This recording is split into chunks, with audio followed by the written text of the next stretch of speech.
The equinox and Aviv are timekeepers for nature and both dependent upon the solar calendar.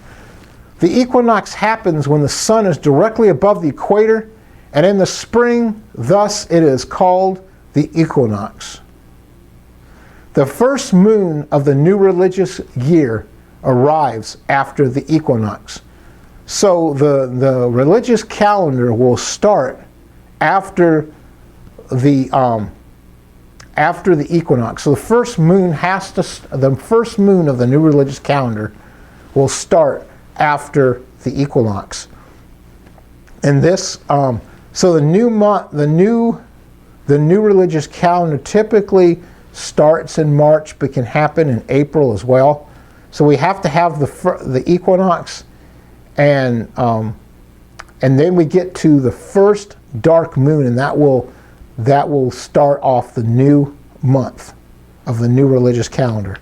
The vernal equinox is defined as when the sun crosses the plane of the Earth's equator, making night and day of approximately equal length all over the Earth, and occurring about March 20th.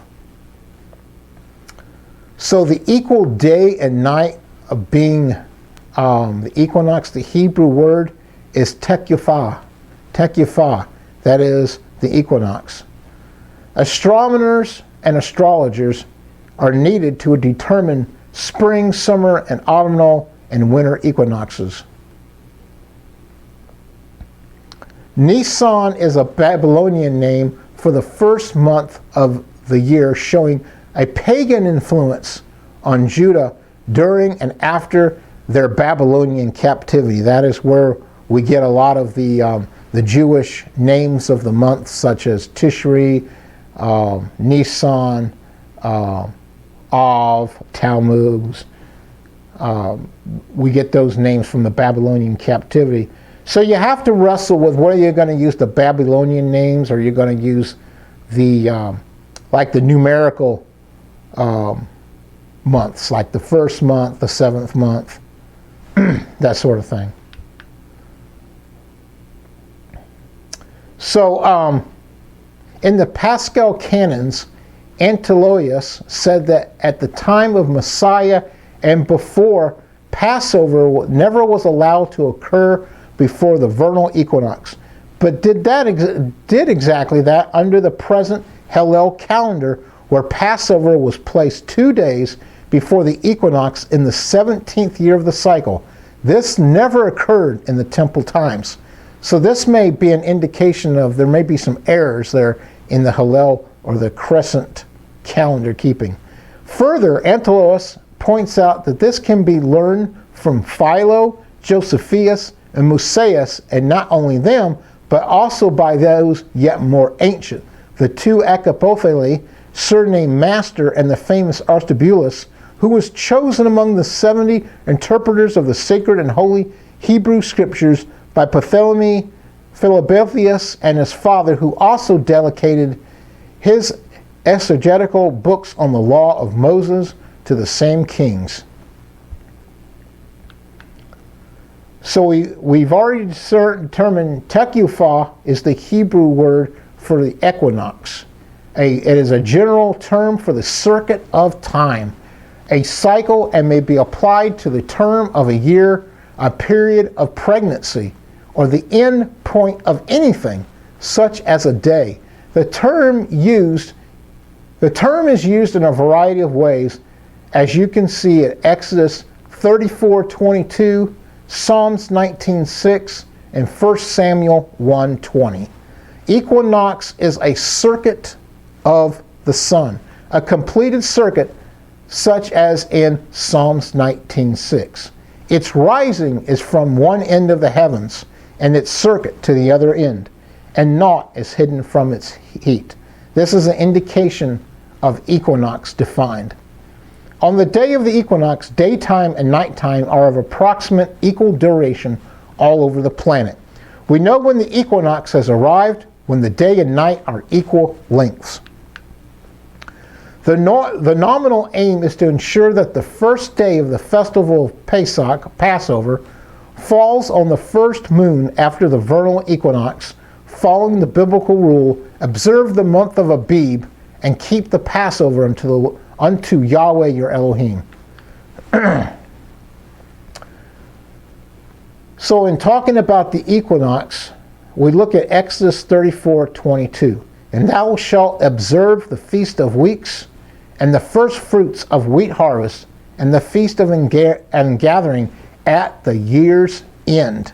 So we're keeping a feast at the time around equinox, when the year has made its circuit, the sun has made its circuit.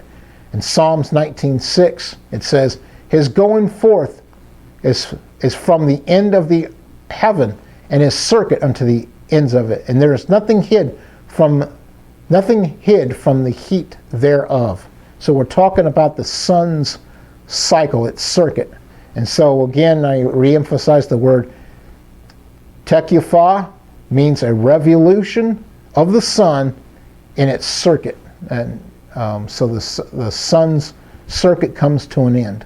Okay, so we're going to detour a little bit from our discussion on God's calendar, his time, and about how the earth and the sun works, and devote a little bit of time to a theory that is contrary to the heliocentrical idea of the earth, in that that there's this astronomical model in which the earth and the planets revolve around the sun at the center of the solar system. And so this is a Greek idea. And so any of you who have followed Hebrew roots at any length of time will know that we are breaking away from a Greek idea and going back to a Hebrew idea. So this idea of heliocentrism or heliocentrism is a Greek idea, in that the earth is round and that it rotates around the sun. In other words, it goes with what we've all pretty much been taught all of our lives, of that we live on a round earth, that the earth is global, and that the earth rotates around the earth. The earth rotates around the sun. Sorry about that. And so we're going to introduce a theory that is contrary to this belief, and it may be kind of hard to swallow at first, but it's something that we have to devote some time to, because there are more and more people out there who are changing their understanding of not only the flat earth, but other various topics that we have been led to believe in. And at one time, we were all sure of these concepts that science and the world has taught us. But now, since that we're in Hebrew roots and we're investigating God's truths, and we're rethinking and we're rebooting, so to speak, of how everything works and what our opinions are. So some of us have devoted some time to go the extra mile and investigate this thing called the flat earth. So flat earthers in a nutshell are those who believe that the earth is not a globe, but a plane. It is a flat surface. It's more of a circular, like a plate rather than a globe. So with this type of investigation of the flat earth, more and more people are questioning other things about science. We start questioning the existence of dinosaurs, whether or not we went to space, and some of us have already made decisions for years and years back about evolution, the Big Bang Theory, other elements that science teaches us that is really contrary against logic and God's Word. So once we start to really investigate and rethink, reboot our minds to make a decision based upon if the earth is a globe, if dinosaurs existed, about evolution, the history of the earth, how long man has been here, we start beginning to find out that we've been lied to.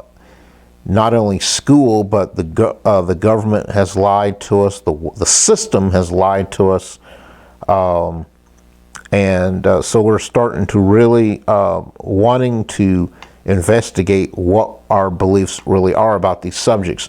So science and the system have programmed us all to believe what we currently believe, armed with the lack of logic, evidence, and God. So people have formulated these theories about the earth is a globe, there were dinosaurs and evolution, and that the earth is billions of years old. These subjects, they lack logic, they lack evidence, and they lack God in these formulation of theories. So we are all in this matrix, that is, that we are all part of the system of believing something that we are told or expected to believe based upon the agenda of the world system to get us away from knowing the truth and knowing God. So when we believe something otherwise, we find ourselves going against the flow of the order of things. And so if you think about a salmon flows upstream. It's quite an interesting thing, an oddity to witness that this fish will swim upstream. And so one of the hoaxes that are out there. And it's also partnered with another great hoax. So these formulate the two great hoaxes in mankind. Would be the earth is a globe, and that we actually went to the moon. So some of you out there have actually already probably investigated and found out that there are evidences out there that compel us to reason with what people have told us about going to the moon. And so there are some very interesting YouTube videos that teach us the witnesses, the evidences, the facts of space travel, going beyond the dome, going out into outer space and landing on the moon. So I want to challenge you to go out there. If you haven't seen these videos, there's a lot of them to really challenge your idea and your thinking about if we went to the moon. But now that you found that, challenge yourself a little further to investigate the various documentaries and proofs and witnesses out there about the round Earth, the global Earth rather, in contrast to a flat Earth. So these two great hoaxes kind of compel us to look at some other hoaxes that science and man want us to believe. We've kind of not really thought about, well, what is the proof behind their thinking upon their theories? But the product of man's thinking comes from his attempts to remove God from his role as the creator. And so when man begins to rebel against God, he devises ways to explain God away. And so in some of these theories, we have evolution, we have dinosaurs, we have the Big Bang Theory, the idea that the Earth is billions of years old, and they are added to this thing about the global Earth, and about NASA's space program. And there's much more theories out there that the world wants us to believe. And they're all contrary against God. So science teaches that there is a round Earth, and if you probably look a little closer, a lot of these pictures we have of the Earth are doctored up, they're photoshopped, they're faked. You start looking a little deeper about them, you start finding out some inconsistencies, just like when you find out the inconsistencies with the NASA space program. So science teaches a round Earth, and evolution is also included with the round Earth, the Big Bang Theory, dinosaurs, the idea that things have been around for billions of years, ideas of other worlds out there, and other things that are linked to man's idea of the cosmos. Observations and our senses and logic will teach us about a flat earth. And later on, we'll look at some Bible verses that may actually even support this idea. So the Bible really doesn't lend itself to the idea of a round earth, but more of a flat earth. So it's interesting to look at this picture of the United Nations logo and understand that there is a flat earth emblem here. Is the government and the scientific community of the world suppressing the knowledge and truth from the masses? So it is very possible they already know that this is a flat earth model rather than a global earth model. So when we start understanding the flat earth, we see that the earth, sun, moon, and stars, and anything that happens within space travel is going to happen within the space that is inside the dome. It'll be at the very top of the dome. And so this is important to understand of how this whole flat earth model works, as it is contained within a dome.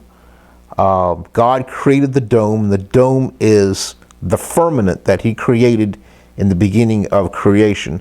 So if you want to think of the dome or the firmament as the atmosphere, this dome protects the earth, and so the sun and the moon and the earth are all contained within this dome. And so the dome is the firmament. And we also see in nature how God in Genesis, after the flood, he created a sign of his covenant. He created out of the product out of the dome, he created the rainbow. So the rainbow, if you look at it, shows the shape of the dome of the earth. And so next time you look at a rainbow, you can observe with your own eyes and be a witness yourself unto the shape of the dome. So the dome is actually the sky. So when you're looking at the sky, maybe next time you're traveling in an airplane, you travel through the clouds, you can look a little bit more of the sky as the dome. So the earth is encapsulated within a dome. So dome means firmament, and in Hebrew is rekia, which means the dome, the expanse, or the arch of the sky.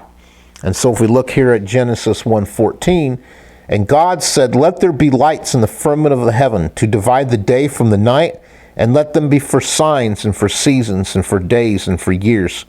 So when Noah's flood happened, the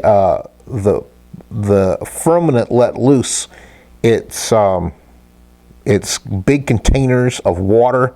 That is a part of how the flood was created, that the firmament let loose its water supply. And before Noah's flood, we had this great length of years that man enjoyed, upwards to 1,000 years, because the dome helped contain all of the high levels of oxygen in the earth. So that's why people lived longer, things grew bigger. The earth was quite a different place because there was a higher level of oxygen. So that was all thanks to the dome. And so the equinox on a globe earth works differently than the equinox on a flat earth. So those are things that we have to consider and we have to study. And when we look at the flat earth theory challenges the idea that the earth exists as a heliocentric shape or a globe.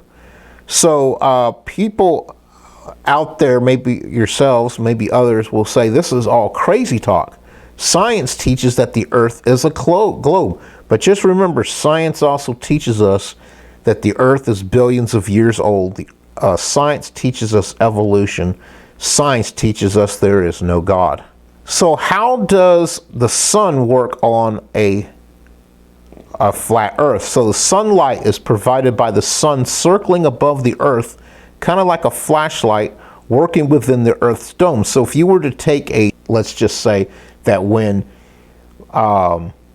we've all been taught in school, and we've been taught by science, and we've been taught by the scientific propaganda that the Earth rotates on its axis, and that it rotates around the sun. It rotates around the sun 365 days in its journey, and so with that we have this idea that the Earth is orbiting, or not orbiting, but rotating on its axis, and it takes 24 hours a day to rotate, and so that's how we are getting the model of the heliocentric idea of that the Earth is a globe and it's rotating around it's rotating on its axis, and it takes 24 hours. But on a flat Earth model, it's more like a kind of a flashlight going around the edge of a plate and illuminating different parts of the Earth. And then so that's how you get the different parts of sunlight during the day. So it is accepted that the Earth orbits the sun, but the Earth, when we understand that the Earth was created on day 1 and the sun was created on day 4, so we have to go back and look at our story in Genesis and see when the Earth was created. It was created on the first day, but the sun and the moon and the stars, the elements of light, were not even created into the 4th day. So you have to ask yourself the question, what was the Earth orbiting for 3 days? So, I mean, the Earth was out there for day 1 and day 2 and day 3, but the sun didn't even come around for day 4. So we'll go back to the idea that the Earth is contained within a dome, which also contains the sun, moon, and stars. So we understand by this thing about looking at the story of creation that the Earth does not rotate around the sun. With this idea of the heliocentric model, the global Earth, we are taught that the sun and moon sit outside the dome at these astronomical distances. We're taught that the moon is 238,000 miles away, and the sun is about 100 million miles away. But we start looking at the flat Earth model, we can see and understand that the Earth and the moon are actually a lot closer than we realize. So when we're walking in Hebrew roots, we know that there are a lot of lies that have been told to us, because we have, in the past, we have joined up with very Greek ideas. And so a lot of the church culture that we came out of embraced the Greek idea, and so we're trying to get away from the Greek mindset and get back to the Hebrew mindset. So we can understand that the Israelites imagined the Earth as this disk, possibly sitting on columns, set inside this globe, or this dome. Not a globe, but a dome that had the sun, moon, stars embedded in it. So now let's look at some scriptures that suggest a flat Earth. The Bible doesn't really say that the Earth is a globe, so let's take a look at what it suggests that it is. In Psalm 75:3, the earth and all of its inhabitants are melted. It is I who set its columns firm. So here we have the suggestion that the earth sits upon columns, or a foundation. Isaiah 11:12, and he shall set up an ensign for the nations, and I shall assemble the outcasts of Israel, and gather together the dispersed of Judah from the 4 corners of the earth. So it's kind of hard to imagine 4 corners off of a globe. Deuteronomy 13:7, namely of the gods of the people which are round about you, nigh unto thee, or are far from thee, from the one end of the earth even unto the other end of the earth. And here again, we have another idea that's kind of like the four corners of the earth. It's hard to understand and conceive how one end to another end idea could fit on a global earth. Amos 9:6, the one who builds his upper chambers in the heavens and has founded his vaulted dome over the earth. And here we see the idea of a dome over the earth. 1 Samuel 2:8, he raises up the poor out of the dust and lifts up the beggar from the dunghill to set them among princes and to make them inherit the thorn of glory. For the pillars of the earth are the Lord's, and he has set the world upon them. So here we have the idea of the pillars of the earth. The great hoaxes involving the religion of science helps to destroy God and religion and deepens the ignorance of the people. The hoax of the existence of dinosaurs has been used to further implicate the evolution story. If dinosaurs can be proved, then the doubt of creation can be asserted. Dinosaurs can lend further thought to evolution. The moon looks like a one-dimensional flat disk, but we have to understand that the sun and moon are actually lights. When we think about the flat earth theory, the moon can look less like a globe and more like a flat plate in the sky. So we have two theories of the understanding of how the earth works in relationship to the sun. We have geocentric, where the earth is the center and is stationary, with the sun and the moon orbiting the earth. In the heliocentric model, the sun is stationary and the earth and planets revolve around the sun. But we have to think about this fact. The earth was here first, which makes it older than the sun and the moon. The earth was here first, 3 days earlier than the sun, moon, and stars. The system wants to keep knowledge and truth out of the hands of the masses. If knowledge is kept hidden, then the people can be controlled. The saying, knowledge is power, takes individuals' control of truth away from them and gives it to the system of ignorance and propaganda. Remember the verse in Hosea 4:6, which says that the people are destroyed due to a lack of knowledge.